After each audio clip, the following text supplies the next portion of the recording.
You ready, Jake? Yep. You ready, Joe? Yeah, I'm ready. Step. All right. Let's start this stupid thing. Hey, where's my other thing? All right, fuck it. Let's do this. All right. There we go. Show's over. 2, 3, 1, here we go. The views and opinions of this show is not necessarily the views and opinions of the National Hockey League, its affiliates, or sponsors. A Shot from the Point contains dark humor and foul language and is intended for mature audiences only. To summarize the previous, this isn't your grandma's radio show, and I'm not Foster Hewitt.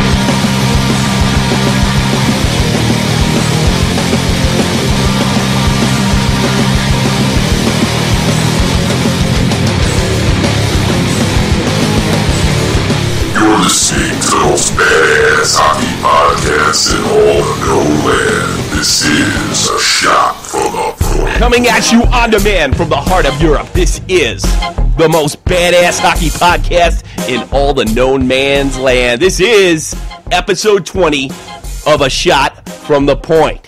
I've got my partner here, legendary Jake. Jake, how are you? I'm doing good. You are pumped? Yeah, ready for this finals. Yo, I'm absolutely, I'm totally psyched. None of my teams are in it. The only thing I'm psyched, I only have like half a shot to win the pool. Original 16 is in it. 2 original 16s, yes, you know? It's 2 original 6 fan. I know somebody in Boston that's probably really excited about that. But you know what? Let's get right to the news. What do you say? Yeah, I'm good. Let's do this. All right, you're ready. All right. In a Shot from the Point news that we are going to cover today, the Boston Bruins and the Chicago Blackhawks are in the Stanley Cup Final Wednesday. This coming Wednesday, Patrick Kane completes a hat trick in double overtime to eliminate the Stanley Cup champions in the Western Conference Final, and the Boston Bruins do what nobody could have predicted. They sweep Sissy Crosby and the Pittsburgh Penguins right out of the Eastern Conference Final. What was that, only 3 goals in 4 games? I think Sissy had none. Oh, that's the whole team, right? Team. The whole damn team was out there. And speaking of Boston Bruins, former Boston Bruins player and coach says the officiating has been lousy in 2013, none other than Mad Mike Milbury. New Boston hero Gregory Campbell dramatically blocks a slap shot from Evgeny Malkin, breaks his leg in the process, and then is criticized for being stupid by Puck Daddy blogger Ryan Lambert. Well, a friend of our show. Right, Jake? Yeah. I can't believe these fucking writers. Yeah, this is unbelievable. Pens fan who appears to have Down syndrome hopes Boston will get bombed again. And gets kicked out of his band. We'll get into that later. Duncan Keith, the Chicago Blackhawks, gives a nice old slash to Jeff Carter, gets himself shenabanned. And another stuff we like to report but probably won't cover. Shit, my goddamn computer went off haywire. It's leaked that PK Subban has already won the Norris Trophy. Congratulations to Mr. PK Subban. Definitely a favorite of me and Jake's.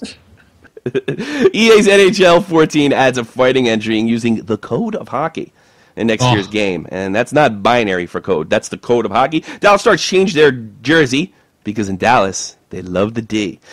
Caps will be parting way with Walking Dead look-alike zombie Mike Ribio. I know he's a favorite in Boston because of future Mike Ribeiro, because of future salary cap issues. Dallas Stars agreed to a 2-year deal with Sergei Gonchar. Edmonton Oilers fire coach Ralph Kruger, whatever his dopey Deutsche name is.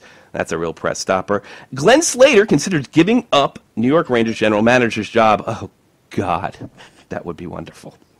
That would be wonderful. And Dad Blasma says that Marc-Andre Fleury is our number 1 goalie. Quote, he's number 1 goalie for the franchise, and he will be going forward. Even though he was not used more than once after the first round, I guess that was all Thomas Falcoon's fault. Blasma is now rumored to be heading to New York to become the next Ranger coach. And that is the damn news. Got it? Good. Nice. We got it. Nice. Jake. Yo. I think we got a third party here. I just learned a lot. Guys, Yeah, back to you guys. We have a third party. We have, in our midst, the great and probably the supplier of our greatest bit ever, Mr. Joe Cornyn of the Joe Cornyn Show. A very eclectic man with all sorts of sports tastes. Joe, welcome to the show. And by the way, you are the first guest we have ever had on, so I'm honored. Yes. I'm breaking the cherry of the show. I like that. Oh, yeah. I got to ask you, and I mean, a lot of this is going to be covered with the Boston Bruins. I mean, how are you feeling? I mean, I'm sure you're. I mean, it's a kind of a stupid question, but what are your feelings about where the Bruins stand, and what's the talk around Boston, and where do you see the series going? Well, I'm pumped up. I'm pretty excited. I think I'm shocked in a good way that we got through Pittsburgh in 4 games, obviously. Mm-hmm. But, every time we go into one of these series as a Bruins fan, it's like we go into the New York series and this is going to be a grinded out. They're very much like us. This is going to go 7 games, and, it's 5 games, and New York didn't show up. No. And then we play the Pittsburgh Penguins, same type of thing. I don't know if we can beat them. It's going to go 7 games, And all the homers in Boston picked the Bruins in 7, but there are a few that doubted it.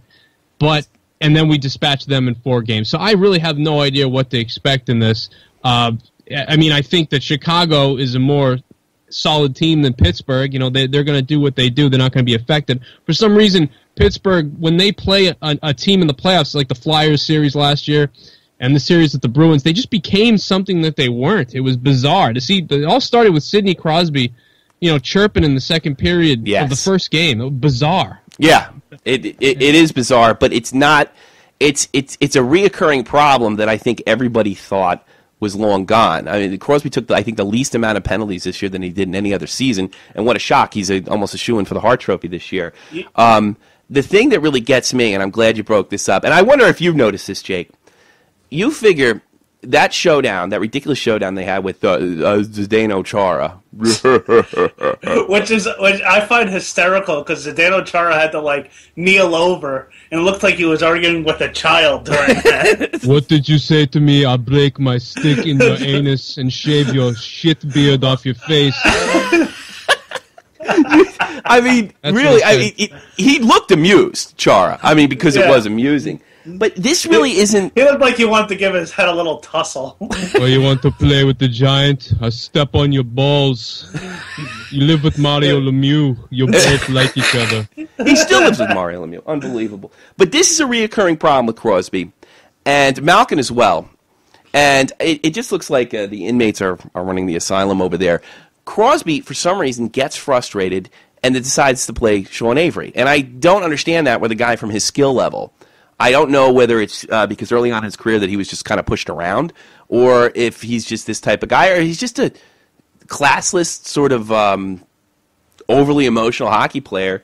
All these brother syndrome. What's that? He's got little brother syndrome. When things don't go your way on a constant basis, he just freaks out and comes completely out of his element. I had a friend like that. Yeah. Well, it's probably because. Like that. I think everybody had a friend like that. He's still in my closet now. But I think, when you have a life like Sidney Crosby where everything kind of just came to him, he's had a blessed life. I wonder if that isn't the case, Joe, where it's just any kind of resistance, anything that doesn't go to plan, just ends up into a crying fit, because that's probably essentially what he's been doing most of his life. But you know what? Here's another thing. They beat the Bruins were up, I believe, 3-1 on the Penguins in a season game, and they were up 1-0 and 2. We were up 3 different times against Pittsburgh during those 3 regular season games that we played them, and they stormed back. And whether that was mostly the Bruins, taking their foot off the gas, which a lot of it was like reversed roles. And it was, if they could do it in the regular season, where the hell was it in the playoffs? Well, I think the difference is there's pressure in the playoffs, and there's not as much pressure when you're leading the entire Eastern Conference.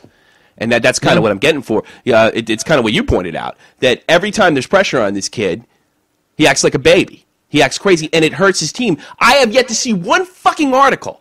Oh, I said the F word. I promised myself I'd cut down on that. I've yet to see one article, only one article, that actually criticized his leadership. And that is fair game in this situation. He is the captain of the team. He did act bizarre. And you can really count, even though Bergeron lost the fight with Malkin, it didn't matter. the game was won and lost at the end of the second period. What was that, game 2, correct? Yeah. Yeah, that was the game. The series is over. It was over right there. And, I'm hearing it's Valkoon's fault, who actually played quite well, I thought. I thought Valkoon was the only one that was awake on the whole team for the most part. Valkoon, and I hate to say this, Matt Cook. Here's the problem with that thing. I thought Pittsburgh was going to roll over Boston. But Boston plays as a complete hockey team, where as Pittsburgh just plays this European style, They run and gun is what they do. They run and gun. Yeah, they're running gun. They're running, and this doesn't play that. They got Jerome McGinley, which Jerome McGinley was a better fit in Boston because he likes to go into the corners and play with the puck and set it up and then move across, where the Pittsburgh Penguins are just going from one side to the other and shoot and score, and that's it. Mm-hmm. And that's his game, but he goes to the Pittsburgh Penguins. He actually would have been more suited on the Bruins, so I don't think he ever was going to get comfortable. But, I mean, are you really, really that mad at McGinley for going with that? Did you really want him that bad? Okay, so here's the backstory in Boston is for years on talk radio here, you get people calling all the time, hey, Iginla, we could get Iginla. What about Iginla? He'd be a good this little is ongoing. This wasn't just this year. So this is years of, let's get Iginla. Okay. And then, we're actually going to get Iginla. Yes! We've been waiting for this. Mm-hmm. And then for him to say, I know I said I'd go to Boston, but I changed my mind because Sidney Crosby is in love with me, and I could go live with him and Marlon Muse, so I'm going to go there instead because I want to win a cup. And I don't think I can do it in Boston. So, but at the same time, I don't blame him because if I wasn't a Bruins fan and I was just a hockey player, I never would. The issue is I never would have said I'll go to Boston or one of these other teams. I would have just gone to Pittsburgh, but obviously that doesn't work to his advantage and the team's advantage. The team wants to get the best deal they can. So if he throws those 4 teams out there knowing all along he's going with Pittsburgh, the asking price is better, but then the theory behind that, I think the 2 draft picks he got were worse from Pittsburgh. So, the Bruins offered Burkowski, and they're better picks. So, I think what Calgary did though is look, Jerome's a year younger than me, and it's just about over. He's still playing at a pretty high level for his age, and he knows it. So I think it came down to what are the odds. On paper, it looks better, and that was just it. It had probably nothing to do with the Bruins or the Penguins or anything else. It was just, look, I got to go with the team, and it probably came down to where the standings were. The thing is, Boston is not a bad team. They were quietly dominant most of the season, and really just behind Pittsburgh, and was it Montreal? And they fought with Montreal most of the season. Yeah, Montreal was in first for half of the year. Montreal. Yeah, but you know what? You didn't really hear much about Boston, they were kind of a quiet team, It wasn't they were a quiet team. They weren't reported on in a national way. Yeah. And I think don't get it confused. This has been a solid hockey team. This has never been a situation. I don't know how many times Joe had a rant about Boston because they played well consistently. There was no major meltdowns or any kind of coaching or goalie issues or all the things you have in a bad season, like the New York Rangers. You didn't have that. So they quietly sort of maybe avoided media scrutiny that they would have otherwise got. And except locally we got. I'm sure locally you got it. Papers over there are brutal. Yeah, locally we've been killed towards the middle of the season. I mean, the Bruins were getting killed. I mean, people were going crazy because they started off on fire like they're playing in the playoffs right now is how they played in the first 20 games of the season, and after that it almost went into a mode like, we're playing for the playoffs, so let's stop playing now. They took their foot off the gas and then they turned it on. Yeah. The only thing I can compare it to is the Boston Celtics. I'm not a big basketball guy, but locally the Celtics would do that in previous years. Yeah. They would take the foot off the gas in the regular season, lose a bunch of games, and then turn it on as soon as the playoffs come. And I don't know how teams can do that. Because I gotta ask you, Joe, how fucking pumped were you during that first round when you guys came back from being down 4-1? So I have 2 TVs in my room, and so do most of my friends because we're all losers. And we're like, hey, let's play some, that's it. Let's play some NHL Club. Turn your Xboxes on. Let's go. Okay. We all jump on, and I leave the TV on in the corner, and my buddy's like, I really don't want to turn it off. I'm like, dude, look at what we're down by. And so he turns it off because he doesn't have a TV, but all 3 of us do. So we're playing our game and whatever, and I'm like, they scored. Like, oh, they scored. Look at that. Too bad they didn't do that earlier. and I said, well, hey, you know what? Now they only need 2 goals. They came back by pulling the goalie early against New York in the regular season, and then I laughed like that could never happen again. And so we all keep playing, and then they score again.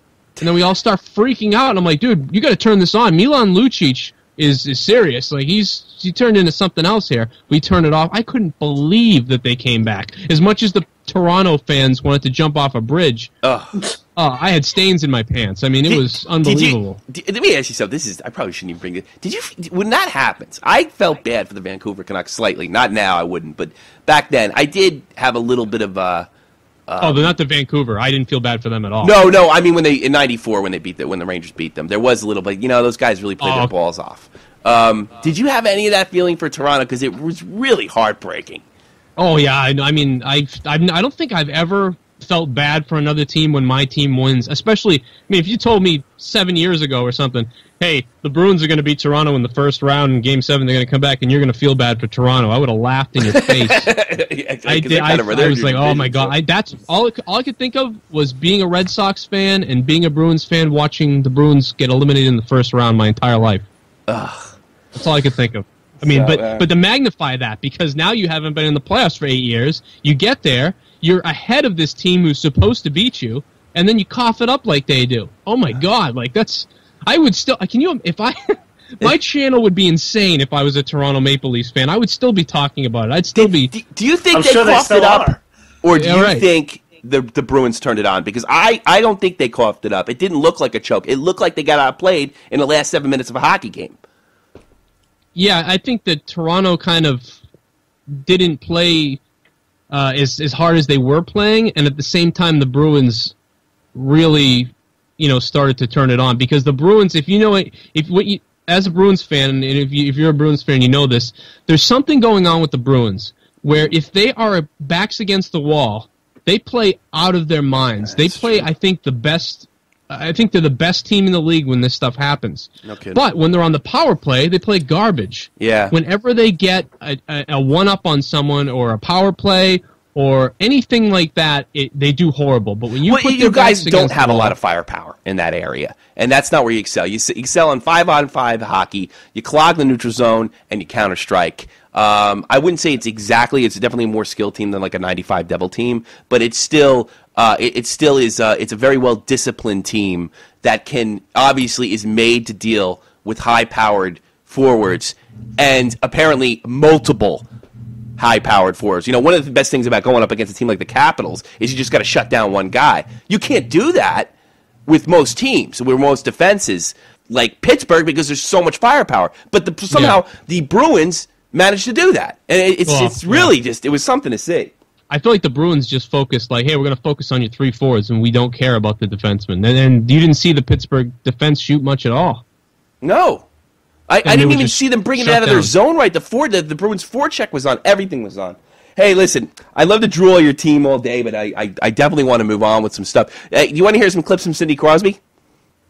Yeah, okay. Yeah, do it. Ready? Okay, here we go. Here you go. Here he is. Sid! Oh, I'm sorry, baby. Oh. Gonna spank it. Yeah. Poor Sidney Crosby. Oh, jerk. Hold on. I can't find the clip. Where is it? I know that was just a joke, but here he is. I hate hockey and I don't like kids. Yeah, there he is. Now here's Sidney Crosby. Wasn't lack of chances. I mean, you can talk about their defensive play. They are patient. They're a good hockey team, but we had a fair share of opportunities, and we either had pucks hop over our sticks or hit posts or didn't execute for different reasons. So we were really, really unlucky, but we didn't execute. There are things that we'll back on it. We could have been better. You make it to the Eastern Conference Final 24 teams, so it's a fairly good season. Tell me more about these guys.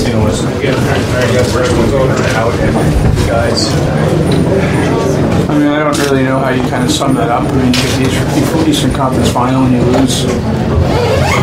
It's not fun. It's not fun losing no matter what. To lose 4 straight or 7. I mean, he is gifted at not answering questions. I mean, it is really striking. We feel like very capable of doing better. So I hope so. It's disappointing all the way around.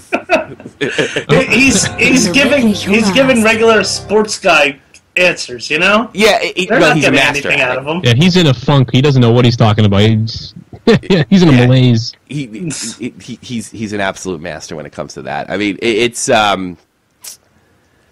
Jesus, Sidney Crosby. He's so fascinating to me. It's really funny though. I mean, to show you how much he thinks about it, he caught himself. We hit post, and then he was like, "Oh, and we didn't execute." I mean, he basically said he basically said that we just got really unlucky. And how is this an unfair question? Maybe not the way I would pose it. Why isn't one reporter saying, "Hey, Sidney, in Game 2, that situation that happened with Tuukka Rask, do you think that may have shifted the momentum towards Boston? And do you take responsibility for that?" Where's that question? Yeah. Is that? I mean, that's not. They candy coat it because he's the face of the league. If any other player, I mean, even good players would get that question. I can't. Mark Messier, when Roger Nielsen got chased out of town, he got shit for that. I mean, he got shit. I don't think Lundqvist is going to avoid. If they start losing next year, let me tell you something. Henrik Lundqvist is going to feel it from the media if they think they got John Tortorella fired. What is with this kid? This guy's like the John Gotti of hockey. I mean, he's captain, but there's got to be someone. There's got to be a voice in there, and I don't know who it is. I don't know how Matt Cook is in the locker room or whatever, but there was no voice that really stood up to take charge of any of this. And in fact, that game when period number 2, when he goes after Rask or, Chara, whatever he's doing, where's the other guy on the team to go and, to handle this? Why is... Yeah, that's not his job. He's the star. He's supposed to, be being, he's not the guy that goes off and starts running his mouth. That's why they have Cook. That's what, if it was the Bruins and Krejci was doing this and getting angry at someone and kind of putting his stick in their chest and, freaking out, the next period, Sean Thornton would have came out looking for somebody. Yeah. I don't get it. Another thing, too, is I don't think there's a lot of leadership from that team in general. You saw Jonathan Toews in the last round lose his mind, or actually against Detroit, I should say, round 2. And I might have been Duncan Keith, I'm not sure. Somebody came over and said, "Hey, Johnny, you got to hit your head in this game. We're looking to you." And it worked because Chicago found a way. But it's just they don't have any of that. And I listened to the coach interviewed, and he seems like the nicest guy in the world. And then with this guy, Dan Blasman, he seems like a really nice guy. Good guy to maybe even have coffee with and talk about hockey. And I get the feeling he's the Rangers coach. Yeah, like a perfect pushover. That's what he comes off like. And then I started thinking, and this is my conspiracy wheels turning, Crosby's running this team. I mean, from the top down. And that's why they got this softy in there. And that's why, I mean, can you imagine if Crosby started acting like that when John Tortorella or your guy in Boston or maybe even guy from Vancouver? Yeah. You see, Tortorella might go as far as calling him out in the media, like, we don't need him doing that, and we have other players for that, and that's, that type of thing. Wouldn't it be great if Tortorella became the coach of the Penguins? Crosby would demand a trade. Coward. You got background noise, Jake? Yeah, get your cat off the microphone. My sump pumps keep going like crazy. Is that your sump pump? Oh, sounds like a microwave. Yeah, there's nothing I can do about it unless you want my basement to flood. No. My basement's like that too, man. It's raining. In fact, before we went on the show, I heard a giant, outside. I thought somebody's dead somewhere. Yeah, that's not a good noise to hear in Boston. It could be a firework. 80% of the time it's a firework, but every once in a while, from West Roxbury, rings a shot very loud. Yeah, I bet. I heard that's... Everyone takes cover now. Well, what part of Boston are you from, Joe? I live in Quincy, which is just first suburb the other way of Boston, so I can actually... I'm across the water. You can see Boston almost like a picture mural of the city. It's it's pretty nice. I've actually heard it. I've heard of Quincy. It's like the Hoboken of Boston. It's like you can see like New York City. Yeah, and the president, John Quincy Adams, is from Quincy. Oh, so that's where all the presidents. So we have all this historical crap here. Yeah. Well, I lived on Dan Quayle Street when I was growing up, so... Oh. Well, never mind. Yeah, okay. I'm not going to go there. John Quincy Adams. What was he famous for? Was he in the Know Nothing Party? I don't know shit. I live here. I don't care. Oh, you know what I do know, though, is that when we were in about, like, 6th grade, they took us over to his grave, which is at the bottom of a church, and to get in, they have to scan the person's hand, and then this big thing opens up, and then you go in there, and there's, like, 4 big tombs, like Abigail Adams and John Adams, and everybody. Oh, wow. All buried there, and I'm like, what happens if you get locked in here? Like, this is the creepiest thing ever. It was like... They took a bunch of kids there? Yeah, they took a whole thing of kids there on a field trip in this horrible place. It was the scariest thing ever. It was like Indiana Jones, like, or something. Yeah, I was thinking of Nicolas Cage. I'd pretend I was Nicolas Cage in that stupid movie of National Treasure. There was some bizarre stuff. I don't know, man. It was weird, but there's still this tiny cemetery in the middle of Quincy Center, and it's like underneath this cemetery is a tomb where you need a hand to unlock the door to get in. You know what I live down the street of? We really pyramids and shit in Boston. Oh, well, Jersey's the same way, if you really think about it. It's all the Revolutionary fight, so they have all that same stuff, too. Yeah. You know what I live down the street from? The Red Baron's grave. Ooh. Not Snoopy. Like the Manfred von Richthofen. I live right down the streat from it. Wow, my girlfriend would love that. She loves that stuff. She loves that stuff. Oh man, it's too cool, and I obviously can't go into it maybe another time, but yeah, I actually, Joe, I kind of dig that stuff. Listen, I want to ask you guys, what are your predictions in this series? I'm gonna make my prediction and make my prediction. Jake, you first. With your fucking sump pump. Sorry. Oh, God, I hate hockey and I don't like kids. Go ahead. You also hate me having a dry basement. Yeah, I can't wait till you move next summer. I'm absolutely thrilled for you, the fact that you're moving. Yeah. I don't know if there's not going to be a home invasion there at any minute. That's another problem. What, in Caseby? Yeah, it's a shithole. Yeah, it is. Yeah, see, what'd I tell you? If I start hearing Spanish and then no answer, I'm calling the police. All right. Tell me, how do you feel about the series? I know I'm gonna catch shit from our guest this week, but I'm actually gonna go. I think I took the Hawks in 5. Hawks in 5. Why 5? I gotta add I'm not even like asking this because Joe is here. I can't say I agree with you, but go ahead. And by the way, you are now dead last in our pool. I figured. Your wife is ahead of you, who picks the colors. Congratulations. Have you been taking? You're beating me. What? She's beating you by 1 point, and I think she has more dead-ons than you. How? I have 1. Yeah. Well, but she has 1. No, she has 1. That's right. She has 1 and 1 more point. But tell me why you think the impossible will happen, and you're essentially saying Chicago's just going to handle Boston. But go ahead. I think that I see Chicago as I like Boston, like, you know, the same makeup. Mm-hmm. But I also see I see Chicago having the just a little bit of an edge in skill wise. Well, yeah. Well, come to think of it, like, you know, Chicago's defense is sort of underrated. It was one of the best in the league last year. Mm-hmm. That's fair to say, and they do have more skill up front. And I definitely think it's probably going to be more of a challenge, but at the same time, I think Crawford is not as good. So you think Crawford's not as good, and he's going to beat the hottest goalie in the league right now? You already made your picks. Only 2 goalies in the league right now. Well, you know, they're still comparable, too, and yeah, I picked Chicago a ton at the beginning of the season and won a ton of money on daily leagues and fantasy sports because damn, they were tearing it up. Mm-hmm. So, but how do you feel about the series? But I know it's really difficult with your own team. Believe me, I know.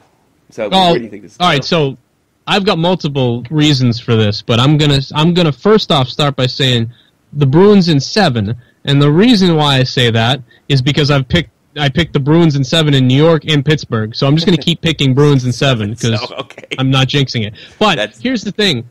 I think this series could go 7 either way, and it also could be, he said 5, it could be a series that goes that quick either way, so I'm so lost.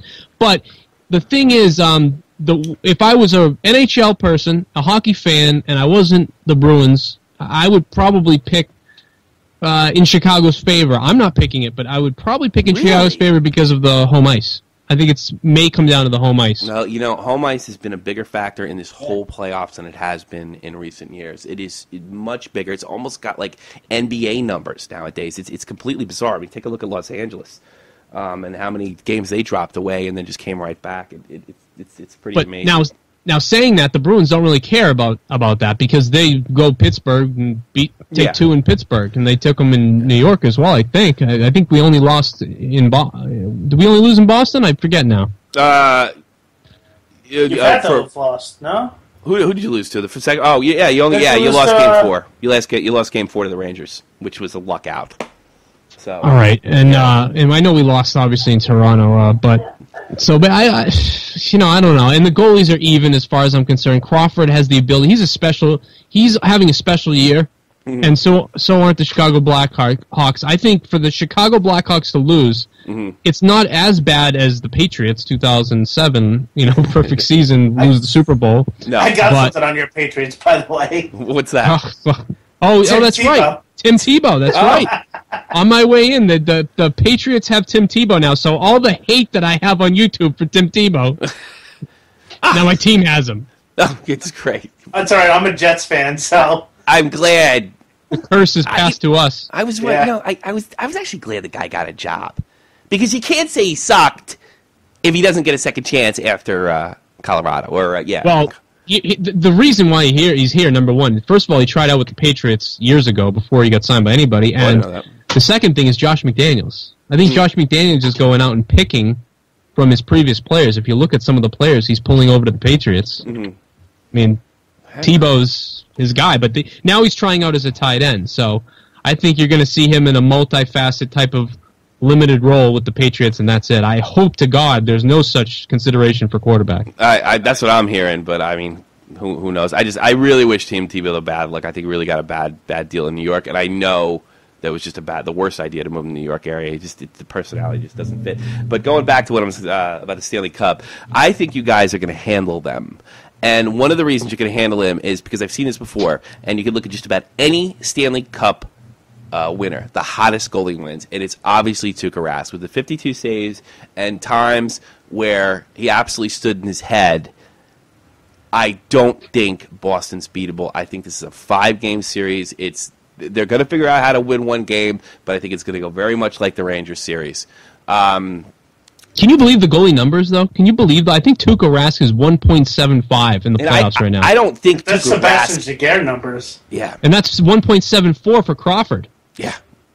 Yeah, I know. But, I mean, there's something about Tuukka that he's standing on his head, and I think I don't have the confidence in Crawford at this level. I mean, obviously for a regular season goalie, and I think they are about evenly matched as far as the length of their career is gone.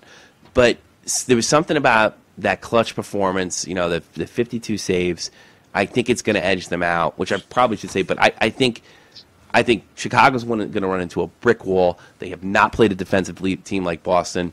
The only good thing for Chicago, I think, is the fact that Patrick Kane finally got his confidence back with that last hat trick. Well, he has been struggling. The other thing is, when the last time Chicago won the Stanley Cup, I think Kane and Taves were number 1 and 2 as far as scoring. They have been impotent with scoring, other than Kane's performance the other night. And I think that's a team that's not totally together. And they've played a lot more games than Boston, and I do believe that counts. And I think Boston is just going to walk over them. Now, having said that, my pool pick, just to make it clear with Jake, is Chicago in 7. But that's because I have to make that pick to maximize my points for the round.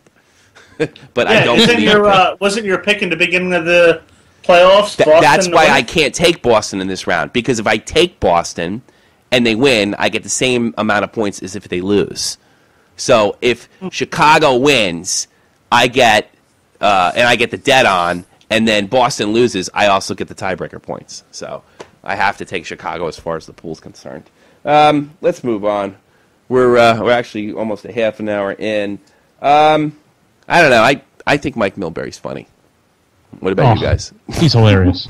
And I thank you for sending your great, beloved Mike Milbury to the New York Islanders and completely destroying them for 20 years straight. Thanks. I appreciate that.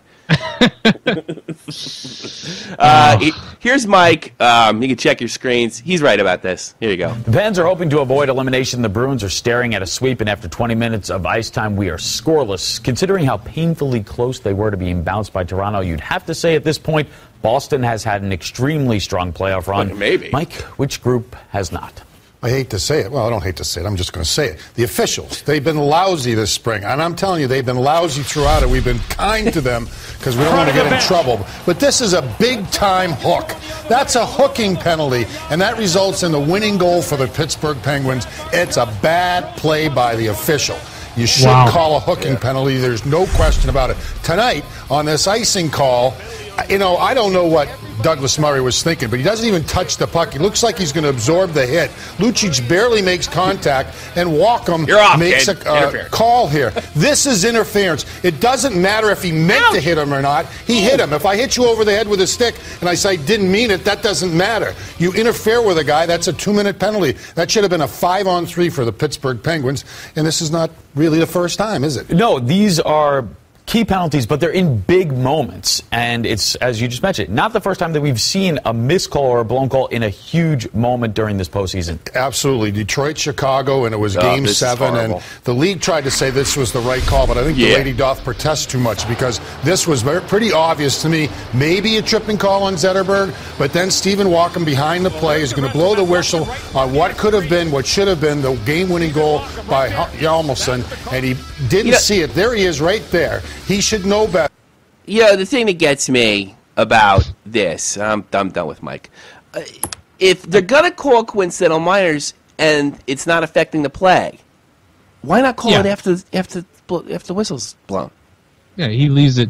You're right. That one was atrocious. I agreed with everything he said except for the first one, the hook on Jaromir Jagr. Yeah. Listen, it's the playoffs. It's it's overtime. Unless somebody's missing a limb, you're not going to call that penalty. Now the other ones, the Lucic one, the hit. I think it was Campbell that ran into Sidney Crosby. Yeah. Oh, it was Paille. It was Paille. Yeah, okay, that's so interference. Crosby's not looking. Paille is looking, and he crashes into Crosby. That should have been an interference penalty. And I'm a Bruins fan, and I thought they're getting a power play for that. Yeah. And the Chicago thing, that's just unbelievable. That was devastating, but the hockey gods were watching, so it didn't hurt. Well, usually the hockey gods work the other way. I mean, can you imagine if we're talking about Detroit? Blue in LA. It's just people's head would have exploded, rightfully so. And you know what? That is a play where, usually that does go in Detroit's favor, and Chicago finally got one. Almost like when the Bruins won the Stanley Cup the last time, the first series against Montreal, the Montreal gods were missing for the first time in a long time, and that meant the Bruins went on to win the Cup, so it's kind of scaring me now. Chicago has something going for themselves. Yeah. One of the reasons I wanted to bring this up, Joe, this is something that me and Jake talk about a lot, and I believe, or my conspiracy theory is because the calls are so bad or inconsistent, and they almost seem to be star-based or franchise-based. Your hit on your buddy Pacioretty being one example. That if you have shit at the top, it's going to trickle down. And you mentioned before the Jagr thing. Well, it's the playoffs. Well, I got news for you, Joe. That era of hockey's over. They're encouraging these referees to make calls at the end of the third period and in overtime to seem fair, to please an element out there that thinks hockey's too violent. And I really think this is this year, because the refereeing is so good last year in the playoffs. I think the NHL referees are the best referees in sports. I absolutely believe this. Live in Europe a couple years, watch FIFA, you'll totally agree with me. For all the calls they blow, you got to think about what they get right. This year hasn't been the same, and I think my theory is because you're having inconsistency at the top, and I think these guys are making calls sort of like you saw in Chicago, and they're making calls saying, okay, I got to make a call in the third period to show Gary Bettman or Brendan Shanahan, whoever the hell their boss is, that I can do it, and it's fucking up the playoffs. I don't remember ever seeing this much calls, bad calls, missed calls, ever being a factor in the playoffs until this year. Well, if you're out there refereeing, Jake, to impress, and you're not actually looking at the game, and you're almost like a cop that has to get so many parking tickets, and I think that's what's happened here. Yeah. And never has this league been so forced to call a penalty. And if you're going to call more penalties for more things, you're going to have more inconsistency. And that's and the leadership at the top. You said it trickles down. The leadership at the top is the problem. These guys, I'm still not sure. The referees all know, they're not all on the same page, and they're still not sure when and where to call a penalty. No, because the people at the top are in the same, because the people at the top are reading guys like this Ryan Lambert that we're going to get into. But before we get into Ryan Lambert, I actually want to say, I'm stealing this from Puck Daddy like I steal just about everything, but screw them. I hate them, and they probably hate me too. Of course, Gregory Campbell did some, I don't want to say heroic stuff, but he definitely did some hockey heroic stuff by taking that slap shot from Evgeny Malkin, getting up with the encouragement of his teammates. That shit was dramatic. It was right out of a goddamn movie. And I'm not saying it got me choked up, but it definitely got me pumped up. And I really enjoyed it. So since Gregory Campbell is the new Chuck Norris, there was a Twitter explosion out there, and I'm going to read you some of these. I got these from Harrison Mooney. I don't wash grapes before I eat them. Hashtag I am Gregory Campbell. I drink beer before liquor. I am Gregory Campbell. Hey, you know what the Dallas Stars wrote? Dallas Stars tweeted, I had Sean Avery on our team. I am Gregory Campbell. I made popcorn last night. It was burnt. I ate it anyway because I am Gregory Campbell. That is Gregory Campbell to a T. I cannot fight, but I'm going to do it anyway. Yeah. If you've ever seen Gregory Campbell fight, you know what I'm talking about. He's not afraid. Just can't. He's not afraid, boy. He will do it. Fucking monster. He's fucking just... He looks like he could do it, but when you see him out there fighting, he loses about 9. I've never seen someone who loses 99% of the fights do it anyway. Oh, Jesus. I'm gonna, He's like the kid that you grow up with that just gets into fights and loses them, but then he just gets back up, start talking shit again. Right. I'm gonna go skydiving without a parachute because fuck it. You know what I mean? Like everybody needs a teammate like that. I saw him he looked like a happy as I mean, here's the thing. Here's the other side. I mean, we're all praising his hockey heroics. Broken leg in hockey is really fucking bad. It's like possibly career ending, and I really hope things work out for him. I haven't heard anything. It might, we don't know what kind of fracture it is. I guess with fibula, something like that, or how serious or how career threatening it is. But we are goofing around. But it's really, make no mistake about it. This guy put his career in his hands for a shot, maybe not to be blocked. That didn't absolutely have to be blocked, but I mean, when you're a hockey player and you don't think like that. I think Doc Emmerich said it best. These men sacrifice everything. They sacrifice their body and everything for a ring that's too big and a trophy that they don't get to keep. Yes, it's dead on. Doc is definitely one of the great sump pump masters in history. God damn it! What the hell? Is your wife vacuuming? I lost you. I think we lost somebody. Did you lost? Yeah, because your wife came in and vacuumed the microphone, apparently. Every once in a while, I feel like somebody may have just gotten abducted by aliens, and someone disappears. Well, it's been like torrential downpours over here, so that's why my sub pumps are going off. Same thing here. It's ridiculous. I didn't know there was dead mice in the basement, but now they're floating, and I know. Oh, sure. Well, think of them as like sea monkeys, but for your basement. But with diseases and shit. Yeah, but you can paint the virus. Okay. All right, I'm going to get to my... next year, I think I'm going to do a douchebag reporter of the week. I thought at first maybe this guy's trolling because I've seen him say outrageous shit before, but Ryan Lambert is probably one of the worst writers. Not as far as like skill, but some of the things he says is just downright horrible. He's obviously a person that hates the game, and he writes an article called "Hockey Attitude Toward Injury Remains as Dumb as Ever." He goes on to criticize Campbell's decision, calling it stupid, and then of course hides behind his love and concern for all the players, which he really doesn't have. If you have actually read any of his articles, you realize that he just has contempt for the human race. And I'm not talking about like the goofy play or shtick anger that we do. This guy really hates fucking people. And let me read you some of this stuff. Getting out a broken fibula and even trying to poke check the point man, it doesn't get any tougher than that. It also doesn't get any stupider than that. That's what he wrote. He goes on, being brave involves willingness to ignore things your body is screaming at you not to do. Stop skating around on a broken leg. This is a thing your instincts might rightly say to you if you were dumb enough to do that. Meanwhile, being stupid involves being brave, or at least extremely tough, because you're more likely to get yourself into situations that require those things. Hockey players on a whole, and I'm quoting, are pretty stupid, if you think about it, because they routinely throw themselves in front of frozen bits of rubber and are moving at really high speeds. I really invite you to, probably didn't do a great job reading that, but I really invite you to read the article.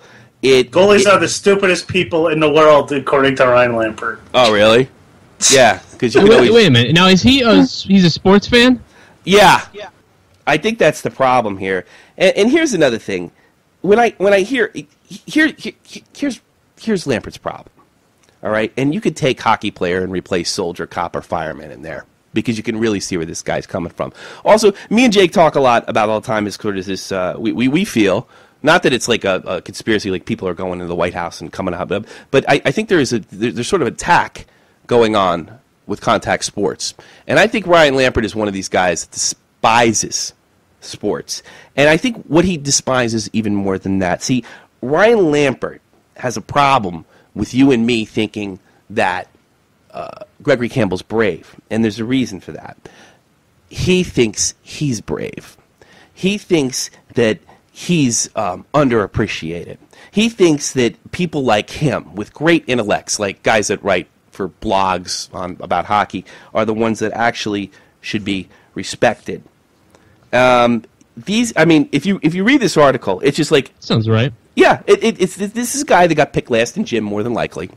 Would rather be writing politics and got stuck in this. He resents absolutely everybody that reads his article, and he hides behind care for the players. Let me tell you something, motherfucker. You don't care about anybody or anything but yourself. Never have, never will. You're a phony and a fake, and you know deep down inside that you don't have the balls to do what he did. And let me tell you and explain to you why people like this admire stuff like that. Because if shit was really going to go down, and I don't know that Gregory Campbell would do this, but it's probably a safe bet if you had to make it. Gregory Campbell's the type of guy to run in a building and pull out a kid. Gregory Campbell is probably the type of guy to risk his life for his friend. You're not. You know it. So you have to tear a guy like him down. And it's a 2-for-1 because you get to attack the people that you absolutely loathe. The people that pay your salary. The people that read your shitty fucking articles. Any comments, boys? I agree. I mean, this is Gregory Campbell. This is his livelihood. Yeah. This is what he does. He's at the highest level of the highest level right now. Yeah. And you're gonna do whatever it takes. Sure. Literally, give your leg, give your right arm, give whatever it takes to make sure that puck goes nowhere near the net. Yeah. See, look. Did he want to break his leg? No, you think he thought out the repercussions? If I go down in front of this shot, I'm going to break my leg. Yeah. Did he even know he broke his leg? Did he even know he broke his leg? There's another thing. I'm looking at some of the pictures. The dude looks like fucking Jack Nicholson from The Shining when he's getting up. With a fucking crazy, deranged fucking smile on his face. Oh, man. It's like Mick Foley. He's getting that wrestling side. But you know what? This guy, this is what you do when this guy obviously doesn't know anything about sports because when you're in human behavior and nature, and because he thinks it's human nature to get off the ice. Yes, it is. But there's an instinct. You have adrenaline. Mm-hmm. You talk to some doctors about this. There's a thing called adrenaline. yes, if you break your leg outside just standing around, instantly you collapse to your ass, a baseball player would. But when you're in an intense moment like Campbell and all you can think of is helping your team, and it's a different story. I got hit. I play stupid pickup hockey, and I got hit in the head, and I tried to keep playing. They're like, get off the ice. Broke my jaw, did the same thing. Yeah, it's instinct. It's not a question of, anything else other than instinct. And he's jealous. And what type of guy is this guy to be around at home? I mean, this guy must be the worst person to want to be around. He hates life. I agree with everything he said. Yeah, he does hate life. I agree with absolutely everything he said, but one thing, that he probably doesn't know anything about sports. Well, he probably does know anything about sports, and he probably knows about the adrenaline and all those other things. Sports. Playing sports, obviously. That's but I think he actually does. This is where I disagree with you. He can't do it, and he doesn't have the heart. And he doesn't know what it's like to be on a group or a team where everybody's got your back, because nobody their whole life has ever had this guy's back. He doesn't know. You mean you don't think that he plays intramural hockey with a bunch of his friends? No, I think he hides behind his keyboard and resents the life that he's created for himself, and wishes that he was appreciated like he should be appreciated, because he has an intellect and he can write and he went to college. And Gregory Campbell is just a dumb fucking prick that gets all the girls that he wants. Watching this, the way that Gregory Campbell did, he goes around Neil and he goes down. If his hockey career is over, he has a fucking job in the Secret Service. Well, that would be let me play Lambert for a minute.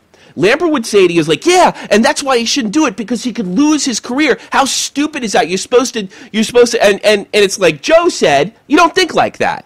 No. And you know what? I think Campbell knows that. But he just knows that he can't do it. He doesn't have the heart. He knows if there was a kid in a burning building, he'd run. And he can't stand that there's a lot of men out there. And I might come off that way, but I'm not a super macho guy. But, when I was in basic training, they told me, basically, some people are going to freeze, some people aren't. And you're only going to find out when you get there. Campbell knows without a doubt, and maybe there was an incident, that he's a coward. And he resents people that aren't, because he sees them as beneath him. He's an elitist prick. Joe, if they win the cup, I'm sure all Bruins fans will look at Gregory Campbell as a hero. Sure. Yeah. I mean, you know what? You guys, he will be, his hockey career will be over, but I'm sure that there will be media that he'll go into or doing something within the Boston media, like me. I'm a New Jersey Devils fan, and one of our tough guys, he's now the media face of the organization, and that's Ken Danico. Great guy too. So. Yeah, and those guys are great, and Boston has, and every city has that guy. And I think actually Sean Thornton will definitely be that guy eventually, and Soupy as well. Why not? But this is the same reason why guys stand in front of the net and try to tip pucks in. Yeah. And a guy gets a puck in the face. It's the same thing. You're not thinking I'm going to get the puck in the face. You're thinking I'm going to try to tip the puck in the net because it's part of the game. Sure. Part of the game is blocking shots. And me and you know that. And trying to explain it to a phony liar that is just filled with jealousy and rage. And can't. He wishes he could jump in front of that shot and block. Yeah. Now, if he wants to argue that the style isn't so good, because I've heard media members argue that this New York Rangers and Boston Bruins series is going to be all people diving in front of pucks, and that's all it's going to be. It's going to be 1-0 games, people diving in front of pucks. I hate this style. If you want to go there and attack the style of play, that's something different. That's totally different. But he's hiding behind safety. He's hiding behind safety. I care about these guys, and you don't, and you're a bad person because you don't care about these guys, which is horseshit. You hate them. You hate the people you write for. You hate the guys on the ice because that's the way you found to make your living. And here's the funny part. A lot of jackasses would probably kill to have your job. Yeah. It's not the worst job in the world. Yeah, he's the Grinch. Okay. He's the Grinch. I can't find a picture of him. He's trying to get dialogue going. He wants shows like our show and Joe's show. They want to talk about this. So you say he's just that's why he does this. Maybe. Maybe, but it could be either one. He either wants this and he wants this, but it sounds like from what you've described that he actually doesn't care. No. He literally has this stone cold attitude, and that's it. I'm getting paid anyway. Sure. Here's I guess so. I know a guy that works at GameStop who's like this. I think it's just like a child. He's probably like really immature for his age, and it's just like a childish. And I had this when I was in high school. Oh man, the jocks, they get away with everything. They fucking girls don't know what douchebags, and they are. And then I grew up, but he didn't, because he's a punk. Hey, and douchebag, I'm gonna send this to you. If you'd love to come on and debate my stupid, uncollege educated ass, feel free. Yeah, because now we paid for Skype. God knows what he would say about us. He'd dip out. You know what he would do? I'll tell you exactly what he'd do. He would try to get us to sound like macho idiots. He would try to get us to sound like, oh, so I guess you hate gay people. Hey, wait a minute. I'm not talking about gay people. I'm talking about your attitude towards guys like this. So you hate Obama. Get the fuck out of here. You know, it would be a constant subject change. Yeah. And if we said we hate gay people, we'll just play the clip about Joe receiving a blowjob from Sidney Crosby. Oh yeah.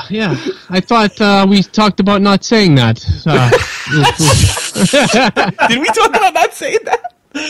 Because me and Jake were debating it.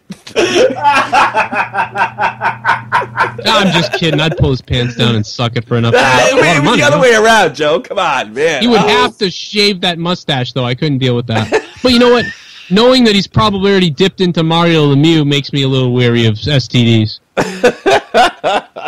Was that Hodgkin's disease he had or whatever? Oh, well, you can't get Hodgkin's, you dope. Thanks for proving Lambert right. Thanks, Jake. Oh, Jesus. Joe, did you write that bit? Sidney Crosby has 66 tattooed on his ass.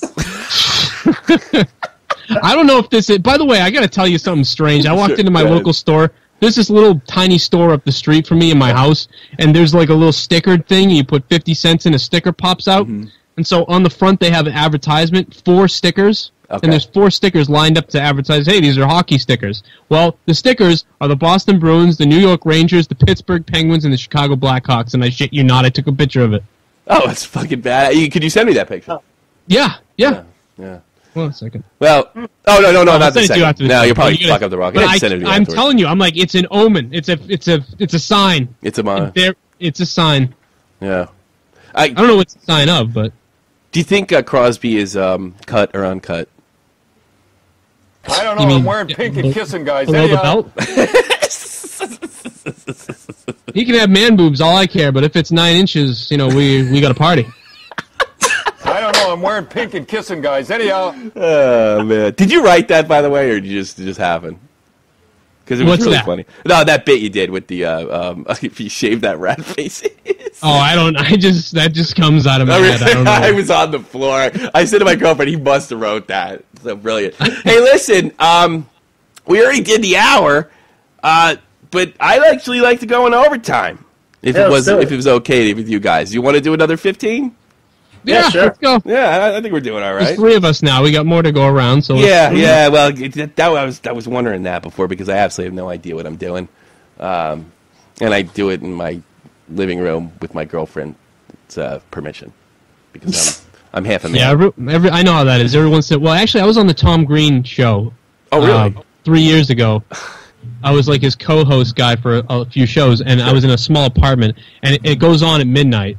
And I'm in the other room, and I'm screaming all the sponsor stuff out loud, like, go to Quiznos, because they're awesome, motherfucker! All these things. And my girlfriend's like, what the hell are you doing? Like, so, I mean, she literally, one night, she turned the computer off. I'm like, you just turned the computer off on Tom Green. There was like 20,000 people watching. I've still got the video of all this stuff. Like, so I know it's hard. For people, we have families and lives going on in these places while we do this. I mean, my wife's, you could probably hear every once in a while my wife yell at the dog. Oh, I thought I thought that was the noise we were hearing.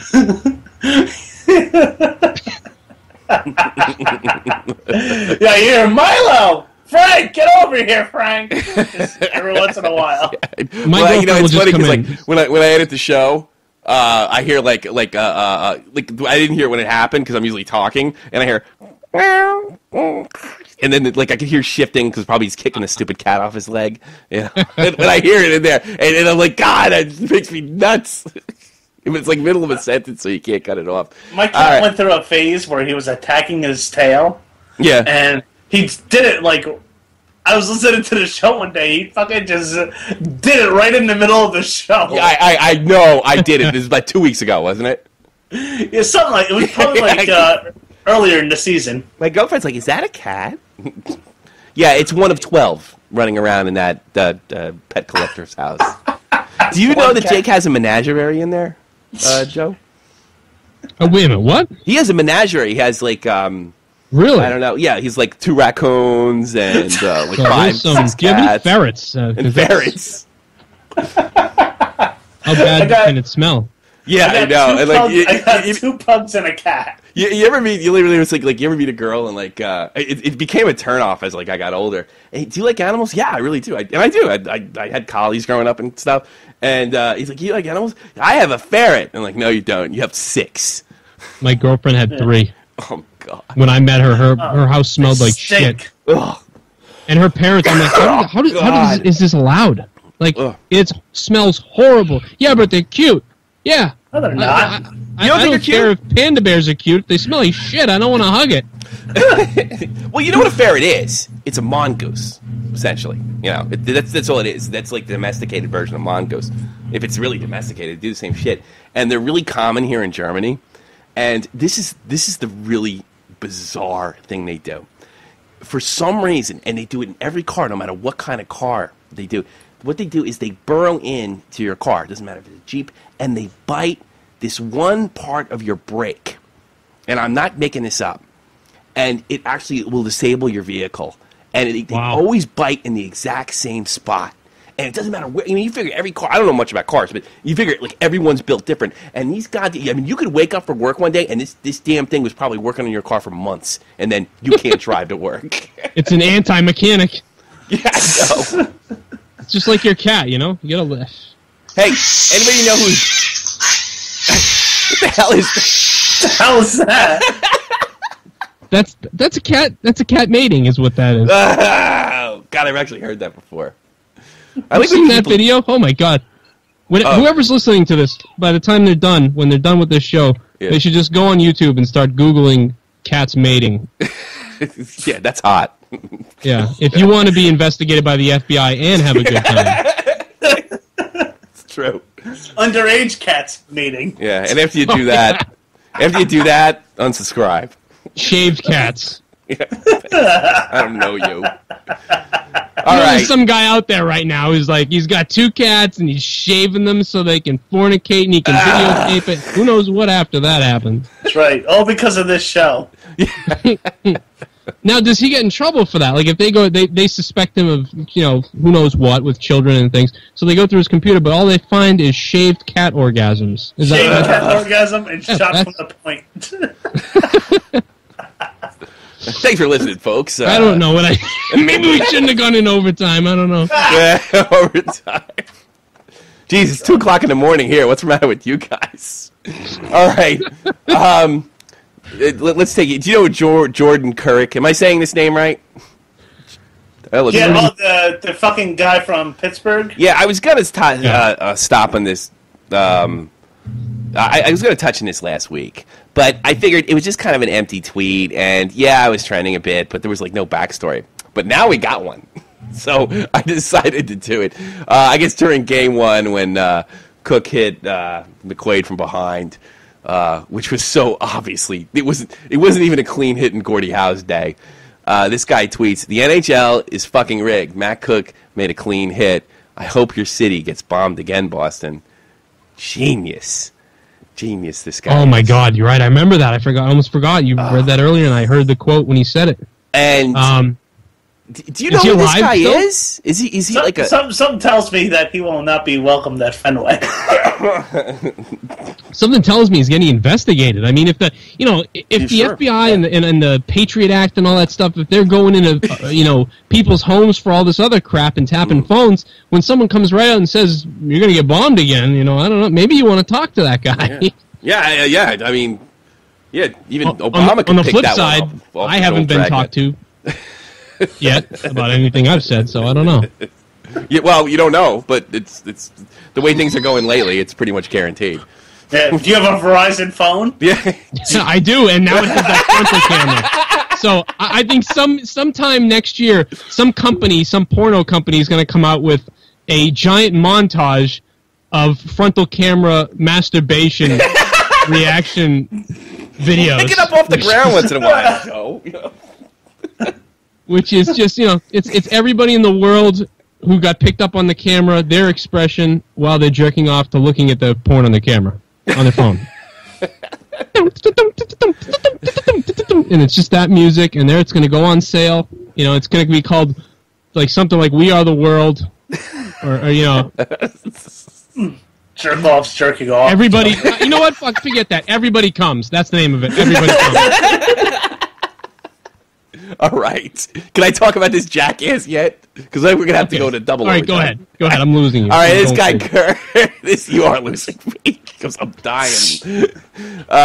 This guy, Kirk, he writes this, and the thing that gets me, it's like, I didn't really think of the terrorism angle, but yeah, this is pretty stupid. So he starts getting like savage. Now, these tweets have been deleted since, and I went on there pretty much, I guess, as it was happening, because Jake sent me a link. His first reaction was like, fuck you, I'm trending. And then it turned into this. What I said last night was uncalled for. It's just a game, and I should have never bring a tragedy into it. And that's fear level step 1. And the thing that bothers me most is I said that and a little kid died in the tragedy. I am a horrible human being for that. Before this, by the way, it was all fuck you. I deserve every repercussion of what I said.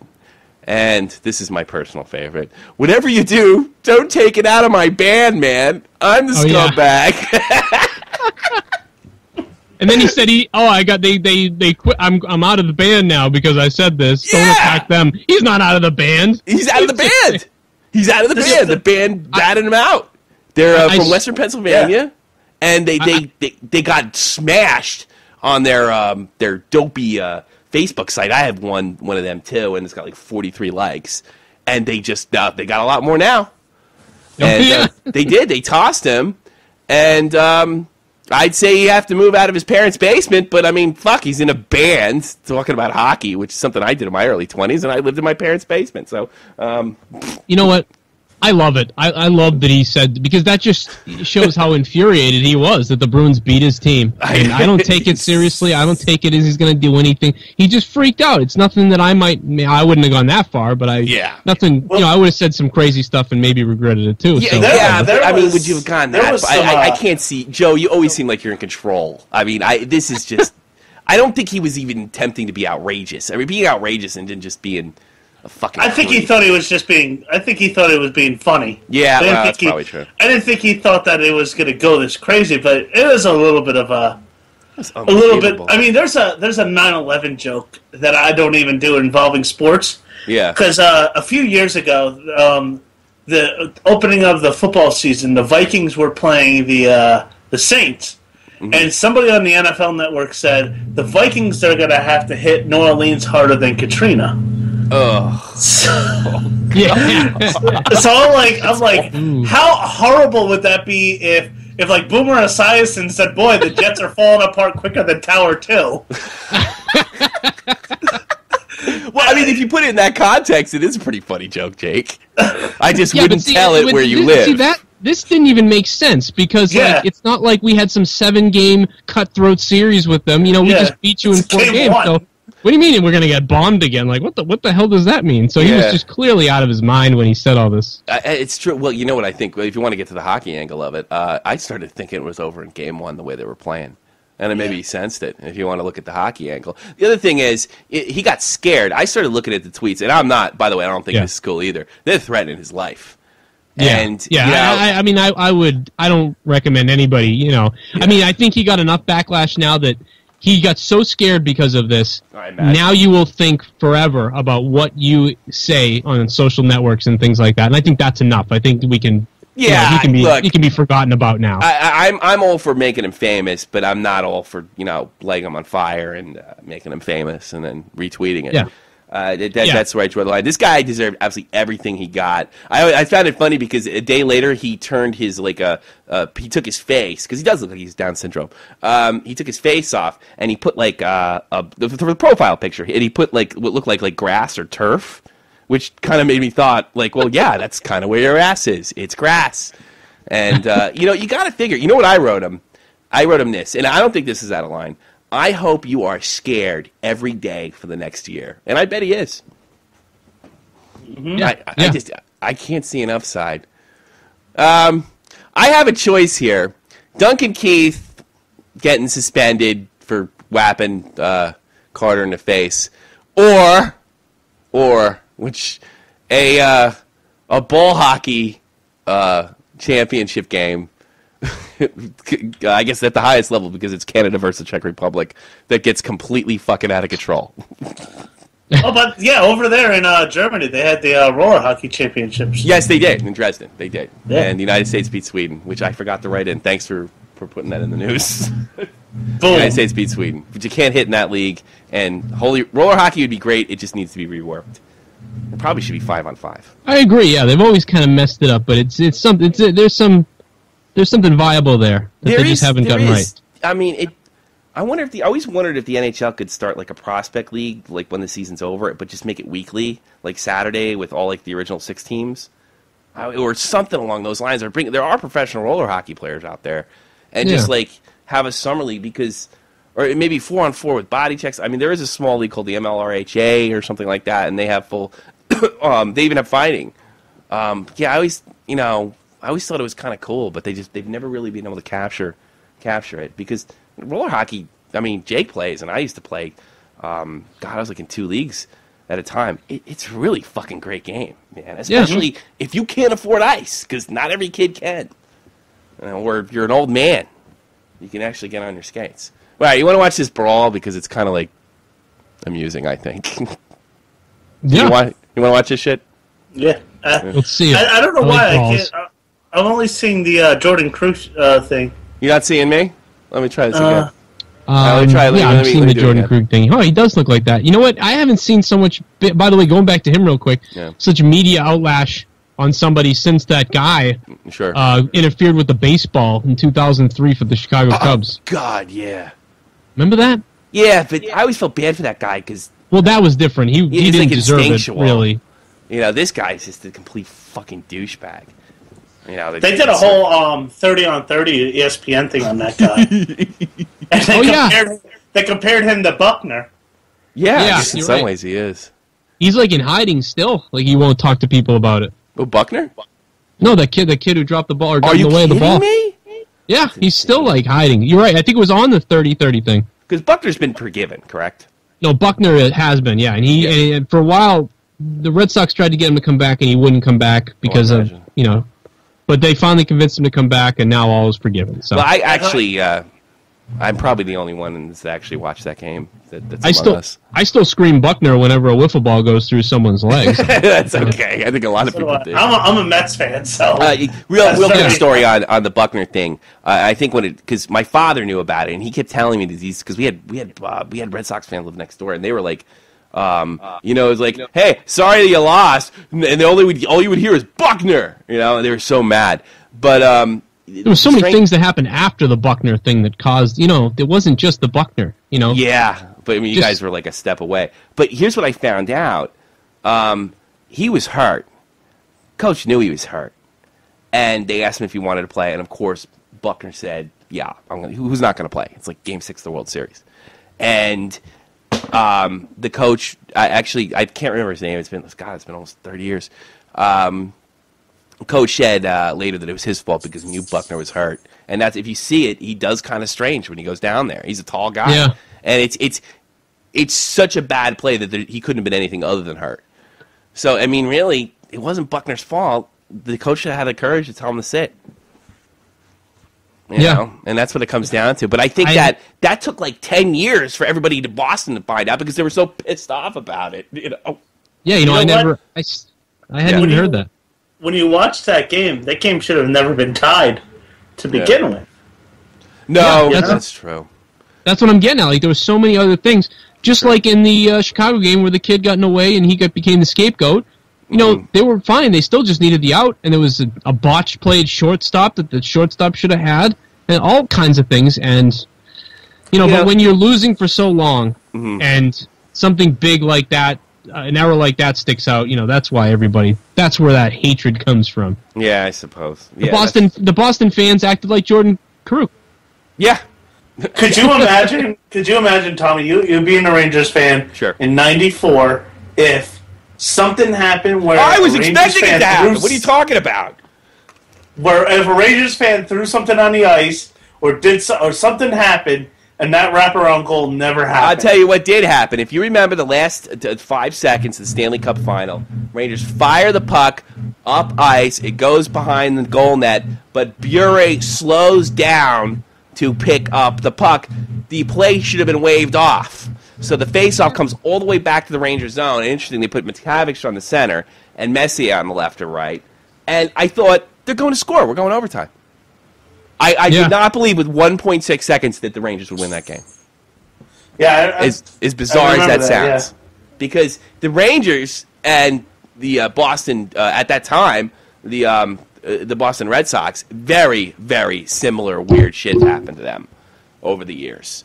It's almost like there's a lot of similarities between those two teams as far as their histories and just bizarre shit that just keeps them from if that puck just trickled through Mike Richter's legs in those last second or so. Well, I mean, if you go back, the Rangers have always bought stars. So they buy, even in the 70s, they bought stars, and they get hurt. I mean, it's just bizarre. That's it. I don't want to go on a Ranger rant. Hey, can you see my video? Can you see my video up there? No, I can't. I still see Jordan, yeah. You still see Jordan? It doesn't really... I actually thought when I... that's bizarre. He looks like my girlfriend's ex-boyfriend, who was also a douchebag. He was a straight-edge person. You married, Joe? Not yet. We'll find out. I have to rob a jewelry store. Yeah, I believe you. I've been there, buddy. Yeah. Can't give her a ring that costs less than the, commitment ring. How about this right here? Can you see it? Oh, I can see your face. I'm hard. Yeah, that's all I see is your face. My face? How can you see my face? That's all I see. I don't even have my camera on. Oh, do I? No, I mean, I just your picture. icon. Yeah. Yes, screw it. It wasn't that great. Well, there was a hockey fight and a ball hockey game, which is just fucking ridiculous, and it was funny. And that's the news. Fuck off. Any comments on what Keith did? Do you have any real thoughts about it? No. Are you excited that the NHL 14 has a really cool fighting engine? I'm interested in that. I don't know what Jake's seen of that, but I didn't see that. I didn't finish watching the video. I just hope Marty makes the cover. I think some loser will make the cover, my prediction. But that fighting engine looks awesome, and I don't know if they've clarified if multiple fights can happen at once. I know the other guys, you can grab it at a player and start kind of shoving while two people are actually fighting. Yeah. So, I mean, but finally they changed this first person. I remember thinking this like 15 years ago. If you can't have two fights... Excuse me. I remember thinking this 2 years ago. If you can't have two fights at the same time, at least have them like grab onto each other or put their chin on top of the stick, which is common you see in NHL games. How hard could that be? And I'd like to see a full brawl at least once a game. Like once in a game you can have like. They're not going to do that. A Donnybrook. No, they. It's great. If you're ever playing NHL 13 and you're be a pro mode, be a goalie, skate up to center ice. Yeah. You will fight the other goalie. If you just skate up the center ice? Just skate up the center ice with the goalie. It's fucking great. I fight people in other goalies in drop-in games all the time. That's cool, man. That's for goalies. And then you don't even get penalties for it, which is so stupid. No, you get 2 minutes and somebody else serves it. They take the right wing off. So if you hate the right wing, that's when you fight as a goalie. That's what I do. Right wing's an 8-year-old kid. Guys, give me the puck. Yeah. Well, you're gonna sit for a couple of minutes, douchehole. Alrighty, I think that's it, baby. I want to get into plugs with you guys, and I think we're gonna let our guests go for us as we check out. Joe, do you have any plugs?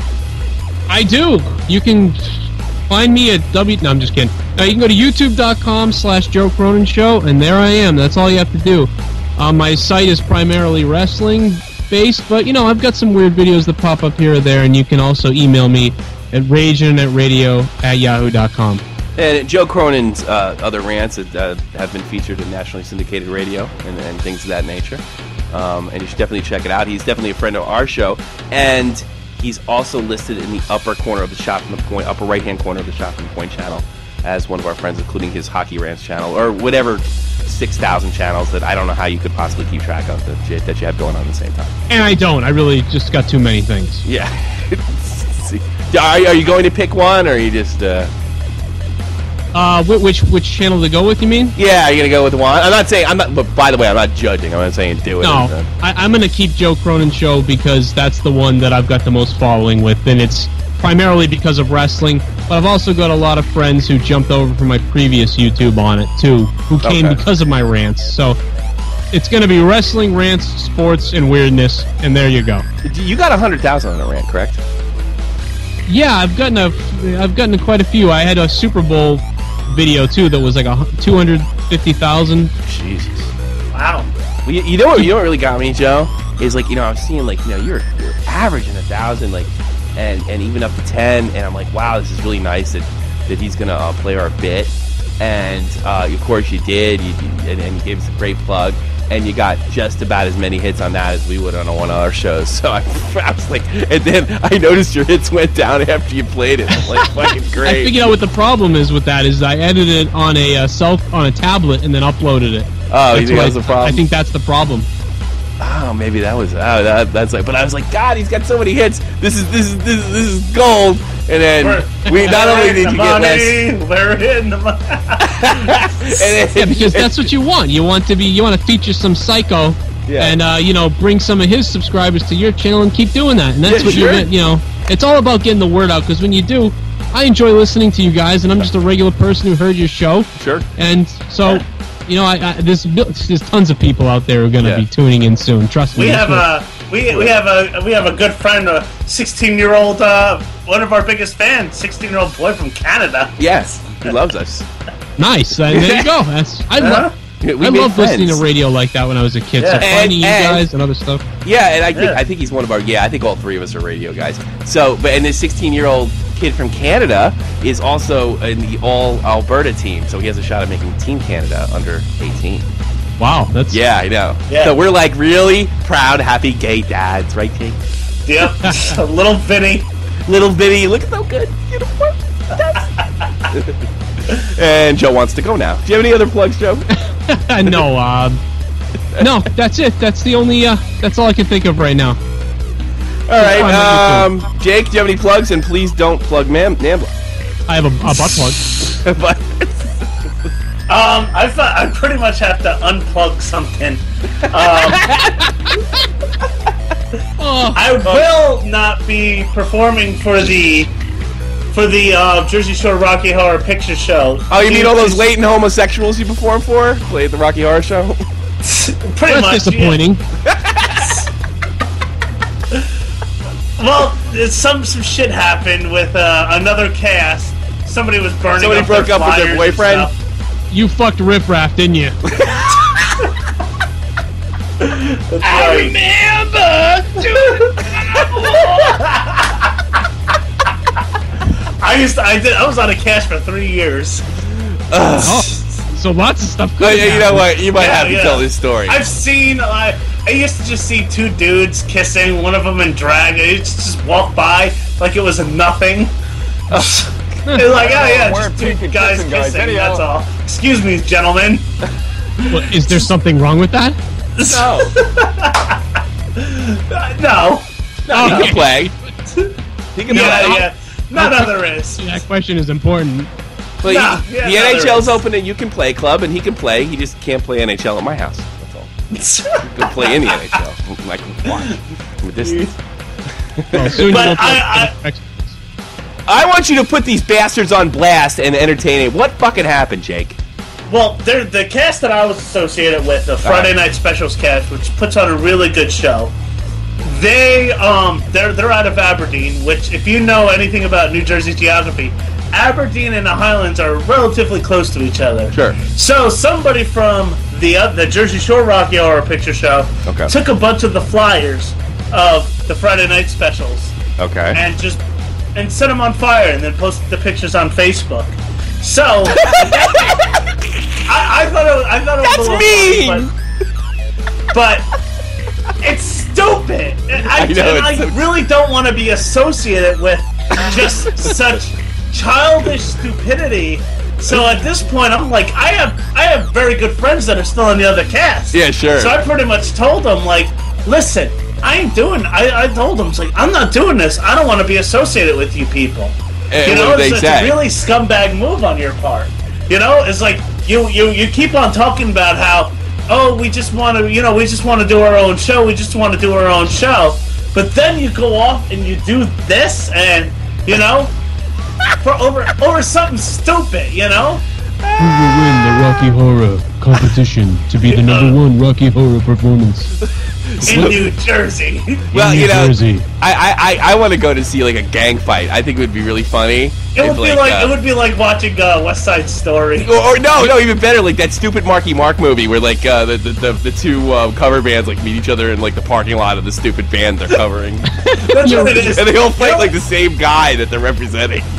I mean, Rocky Horror, like doing the shadow casting thing, is how really opened me up into comedy and stuff, because we used to write comedy skits before the movie. But honestly, a lot of the people that are associated with Rocky Horror, I'd have to say... Are they weird? Because I always thought they were fucking normal, Jake. Some of them are just so, like, have no talent whatsoever. No? Because if they had any talent, they wouldn't be imitating somebody else's talented That's what I'm saying. work. I mean, I've met a lot of very talented people. Sure. But at the same time... But they're not there long. For every talented person that I meet, there's like 6 or 7 non-talented people, can't sing, can't act, not funny, no personality. Yeah. It took me like going to a Rocky Horror convention in Atlantic City. Yeah, they do have those. Hey, I got a message for the cast that fucked my friend Jake here over, and this is from my friend Paul. Your son looks like a fag to me. You better get married again, because he's going to wind up with somebody's cock in his mouth before he can say Jack Robinson. That's right. And I just see all these people that just spend their whole entire life collecting and doing stuff for a fucking 45 or a 35-year-old fucking movie. They should do a hockey podcast and not waste their time so much. Yeah. Here we are. I'm sitting in the room where my cat takes shits in his litter box. Let me tell you something, motherfuckers. My fucking sump pump is ruining this show right now. You guys probably think it's a fucking microwave. Let me tell you something. And I'm sitting here acting like I'm better than them. Alright. Anything else, Jake? Why your goofy friends? Oh, by the way, when I come home, I don't want to meet them. No, you won't. Thank God. Some of the guys are really cool, but the dudes, the guy that did this, I really don't know who he is, but if it, it just really was a shitty thing. It rubbed me the wrong way, and I just don't want my name on it. No. It probably would have been a good idea to begin with. But, well, maybe, you know what you do? Go to the other gig and start hanging out with them. And maybe you could steal their I don't know, their goat mascot and shave its ass and light it on fire. I don't know. That's what you should. So don't go to the Jersey Shore Rocky Horror Show. No. Go to Friday Night Specials. FridayNightSpecials.com. Night spelled N-I-T-E. Yeah. You can find me on Twitter at Jakelin Comedy. If you want to talk to me on Skype, ComicJake85, and find me on Facebook. Yeah, it's funny when you call him on Skype because he puts like the cell phone like where the pedal should be in the car, and he talks to you and you can kind of see his chin. It's funny. All right, anybody got any more plugs? Because we got to mercifully put this bitch to an end. Because I'm just at the point where I know I'm going too far. you're at the point of the render is going to take 7 days. Yeah, exactly. That's the point you're at. Good, yeah, but yeah, inside joke for guys who, yeah, exactly. Yeah, because I do video now too, Dan. Yeah. Oh, really? Okay. So this is a headache. I see. No, I won't even get into it because we'll take another hour to tell you the story I was going to tell you. Let me quick mention about microwaves. I had a friend who lives in Boston, and we used to play NHL all the time. And whenever we would be in the middle of an NHL game, he would disappear. And it was because someone literally would put popcorn in the microwave and make it, and he would short out his circuits and drop out of the game. You gotta give me your gamer tag, Joe. Oh yeah, there you go. There's a plug. Halo Spectrum. Yeah, that's my gamer tag on Xbox Live. I dropped my gamer. Maybe the only person with an Xbox Live camera from 5 years ago. So that might be a good thing, though. I can send you pictures of me. I dropped my gamer tag on the Shot from the Point. I am Gregory Campbell. And the thing, everybody comes is going to come to fruition. And let me tell you something else. What's that? This is a Shot from the Point. This is the best podcast about hockey in all the country. Yeah, baby. Canada, too. It doesn't matter where you're from.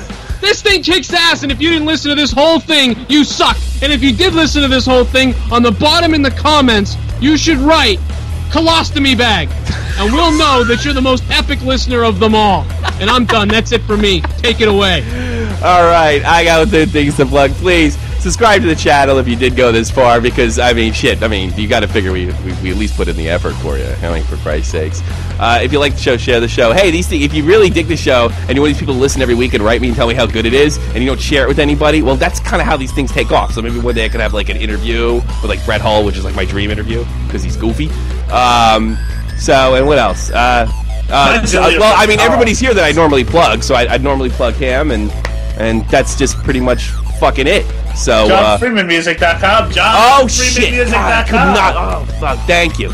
JohnFreemanMusic.com, JohnFreemanMusic.com, JohnFreemanMusic.com. John Freeman is a musician that makes music, and he's willing to sell it. In fact, he'd probably give it away if, you give him some gas money. But if you do that, and he's really talented, and he does all our music work, and he's done the new stuff for next year, and he's done a lot of work, and he's a huge part of the show, even though he's never on, because he hates fucking hockey and pretty much people and sports. He's kind of like that guy Lambert, but more fun to be around. Please check out JohnFreemanMusic.com. Thank you very much, Joe. I really appreciate you coming on. Thank you, guys. Yeah. I really appreciate you coming on. This worked much better than I ever thought it would, bud. It was simply epic. Normally, I leave you with the Shot from the Point. Normally, I would leave you with the Shot with the Point, I don't know, music thing, but I got a better idea. Hockey Night in Canada played this thing about old Sissy Crosby and the Pittsburgh Penguins, and it's done by the music to Karma Police, and I really want you to check it out. You guys have a great night. Have a good one. Peace.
This is what you get when you